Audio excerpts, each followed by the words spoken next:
Bismillahirrahmanirrahim. Assalamualaikum warahmatullahi wabarakatuh. Perkenalkan, nama saya Putri Triutami dengan NIM 2106020012. Baik, di sini saya akan memaparkan tugas dari pemeriksaan akuntansi 2, yaitu tugas EKT 1 sekaligus ujian tengah semester. Baik, di sini saya akan menjelaskan mengenai materi 6, yaitu pengauditan siklus perolehan dan pembayaran. Langsung saja ke materi. Baik, untuk materi bab 6 yaitu pengauditan siklus perolehan dan pembayaran. Ada beberapa yang kita bahas, yaitu ada 6 pembahasan. Yang pertama ada akun dan kelas transaksi dalam siklus perolehan dan pembayaran. Yang kedua, fungsi bisnis serta dokumen dan catatan dalam siklus perolehan dan pembayaran. Yang ketiga ada pengendalian internal serta merancang pengujian pengendalian dan pengujian substantif atas transaksi dalam siklus perolehan. Yang keempat ada metodologi untuk merancang pengujian rinci atas saldo untuk utang usaha. Yang kelima ada prosedur analisis untuk utang usaha.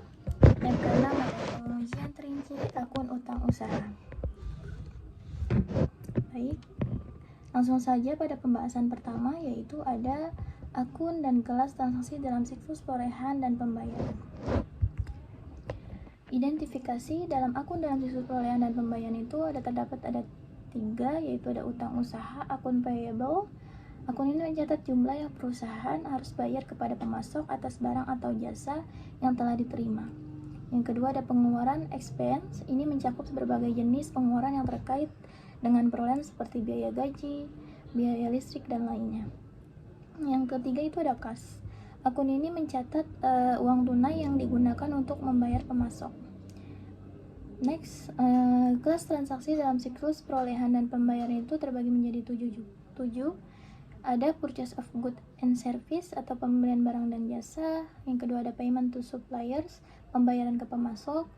Yang ketiga ada receipt of goods, penerimaan barang. Yang keempat ada receipt of invoice, ada penerimaan faktur. Yang kelima ada payment of salaries, pengeluaran gaji. Yang keenam ada payment of overhead expense, pengeluaran overhead. Yang ketujuh ada purchase discount atau diskon pembelian. Next, jadi penjelasan di atas, kelas transaksi dalam siklus perolehan dan pembayaran ada 7. Yang pertama ada pembelian barang dan jasa atau purchase of goods and service. Itu kelas transaksi di mana semua pembelian yang dilakukan oleh perusahaan, baik itu pembelian bahan baku, barang jadi, atau jasa dari pemasok. Yang kedua ada pembayaran ke pemasok atau payment to suppliers. Itu kelas transaksi ini mencakup pembayaran yang dibuat kepada pemasok atas faktur atau tagihan yang diterima. Yang ketiga ada penerimaan barang atau receipt of goods. Ini mencakup penerimaan barang dari pemasok setelah pembelian. Yang keempat ada penerimaan faktur atau receipt of invoice. Kelas transaksi ini terkait dengan penerimaan faktur atau tagihan dari pemasok untuk barang atau jasa yang dibeli. Yang kelima ada pengeluaran gaji atau payment of salaries. Transaksi ini mencakup pembayaran gaji kepada karyawan yang bekerja dalam fungsi perolehan dan pembayaran. Yang keenam ada pengeluaran overhead, yaitu mencakup pembayaran yang biaya tetap seperti biaya listrik, sewa, dan biaya operasional lainnya. Yang ketujuh ada diskon pembelian atau purchase diskon. Ketika perusahaan mendapatkan diskon dan karena pembayaran tepat waktu, ini adalah jenis transaksi yang terkait. Perlu diingat, penting untuk diingat bahwa akun dan kelas transaksi dapat bervariasi antara perusahaan-perusahaan dan industri-industri tertentu.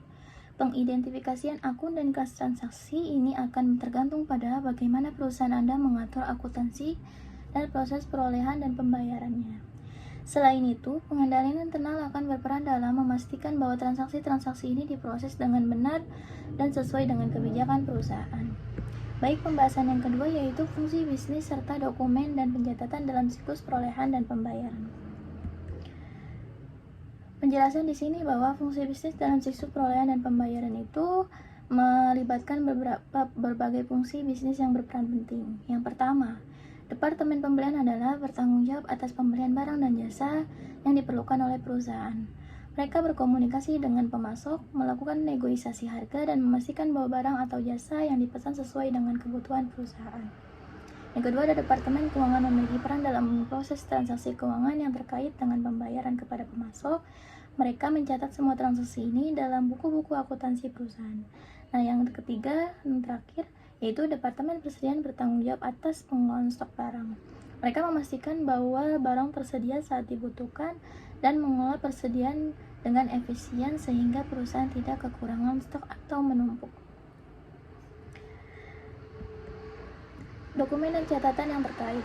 Dalam siklus perolehan dan pembayaran, berbagai dokumen dan catatan digunakan untuk mencatat dan mengelola transaksi.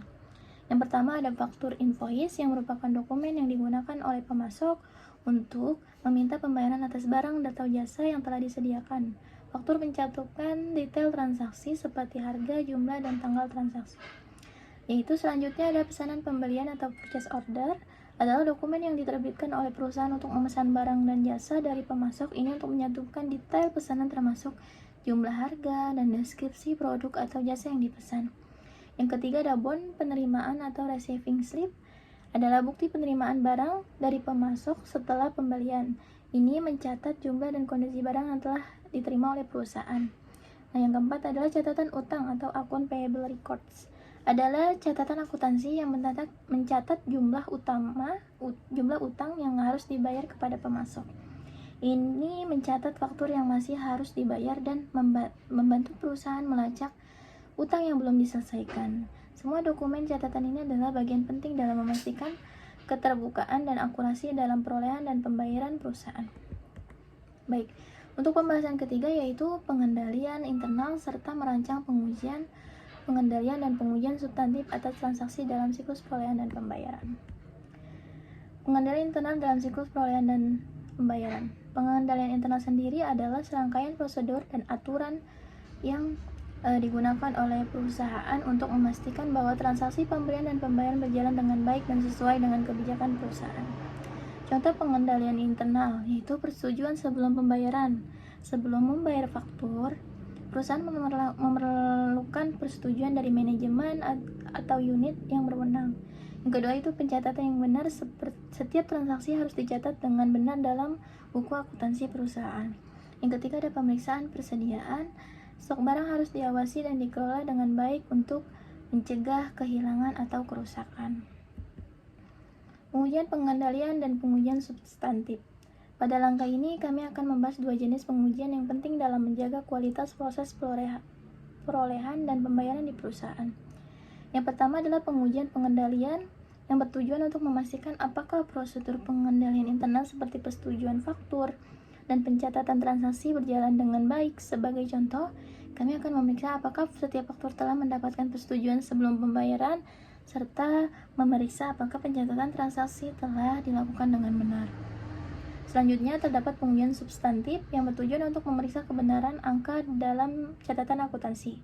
Misalnya, kami akan memeriksa faktur dan dokumen pendukung untuk memastikan keakuratan transaksi. Kami juga akan melakukan pemeriksaan fisik pada persediaan untuk memastikan bahwa jumlah stok fisik sesuai dengan catatan akuntansi. Dengan dua jenis pengujian ini, perusahaan dapat memastikan bahwa perusahaan perolehan dan pembayaran berjalan dengan akurat dan sesuai dengan kebijakan perusahaan. Baik, untuk selanjutnya yaitu pembahasan keempat mengenai metodologi untuk merancang pengujian terinci atas saldo untuk utang usaha. Penjelasan di sini adalah metodologi untuk merancang pengujian terinci atas saldo untuk utang usaha adalah langkah-langkah sistematis yang digunakan untuk memastikan bahwa saldo utang usaha yang ada dalam catatan akuntansi perusahaan adalah akurat dan sesuai dengan realitas. Berikut adalah langkah-langkahnya. Ada 10 langkah. Yang pertama ada pemahaman bisnis, yang kedua ada identifikasi risiko utama, yang ketiga ada pemilihan sampel, yang keempat ada pemeriksaan dokumen, yang kelima ada perbandingan dengan catatan akuntansi, yang keenam konfirmasi dengan pemasok, yang ketujuh rekonsiliasi dan analisis, yang kedelapan ada laporan hasil pengujian, yang sembilan ada tindak lanjut, yang 10 ada penutupan audit. Berikut adalah penjelasannya. Yang pertama adalah pemahaman proses bisnis. Langkah pertama adalah memahami dengan baik bagaimana proses perolehan dan pembayaran berlangsung dalam perusahaan A. Ini termasuk pemahaman tentang bagaimana faktur diterima, persetujuan pembayaran, pencatatan transaksi, dan proses pembayaran. Yang kedua, identifikasi risiko utama. kita perlu mengidentifikasi resiko-resiko yang mungkin mempengaruhi saldo utang usaha. Ini bisa termasuk risiko seperti faktur ganda, keterlambatan pembayaran, atau kesalahan dalam pencatatan. Yang ketiga ada pemilihan sampel. Setelah kita memahami risiko-risiko yang ada, kita perlu memilih sampel transaksi yang akan diperiksa lebih lanjut. Yang keempat ada pemeriksaan dokumen. Selanjutnya kita perlu memeriksa dokumen pendukung seperti faktur, pesanan pembelian, bon penerimaan, dan persetujuan pembayaran untuk transaksi dalam sampel. Tujuannya adalah memastikan bahwa transaksi-transaksi ini sesuai dengan dokumen pendukungnya. Yang kelima ada perbandingan dengan catatan akuntansi, yaitu dengan membandingkan informasi dari dokumen pendukung dengan catatan akuntansi perusahaan. Pastikan jumlah, tanggal, dan deskripsi transaksi sesuai. Yang keenam adalah konfirmasi dengan pemasok. Dapat mengkonfirmasi saldo utang usaha langsung dengan pemasok dengan melibatkan surat konfirmasi yang meminta pemasok untuk memverifikasi jumlah yang tercatat. Yaitu ketujuh rekonsiliasi dan analisis. Rekonsiliasi adalah proses mencocokkan saldo akuntansi, menganalisis perbedaan dan mencari tahu penyebabnya. Yang kedelapan adalah laporan hasil pengujian. Setelah selesai hasil pengujian harus dilakukan secara tertulis. Yang ke-9 ada tindak lanjut. Jika ditemukan ketidaksesuaian atau masalah, tindak lanjut yang harus dilakukan untuk memperbaiki kekurangan dan memastikan bahwa kontrol internal diperkuat. Yang ke-10 adalah penutupan audit. Setelah pengujian selesai dan tindak lanjut dilakukan, audit atas saldo utang dianggap selesai. Perlu diingat, metodologi ini membantu memastikan bahwa saldo utang usaha dalam catatan akuntansi perusahaan akurat dan dapat diandalkan. Ini juga merupakan bagian penting dari proses audit internal dan eksternal yang dilakukan untuk memverifikasi keuangan perusahaan. Baik, pembahasan yang kelima yaitu prosedur analisis untuk utang usaha. Rancangannya yaitu langkah-langkahnya ada 7. Yang pertama, pahami jenis dan karakteristik utang usaha perusahaan termasuk jumlah, suku bunga, dan jatuh tempo.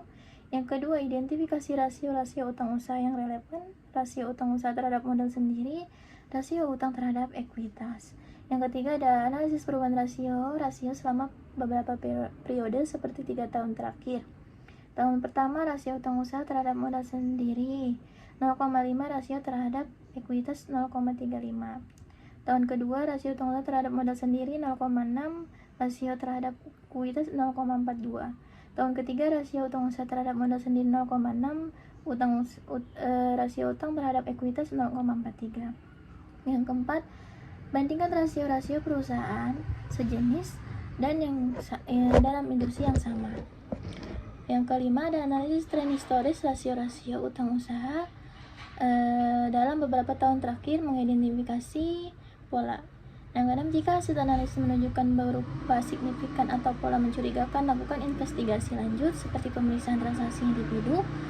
Yang ketujuh, sajikan hasil analisis dan temuan dalam laporan dan rekomendasikan tindakan yang perlu diambil ada masalah.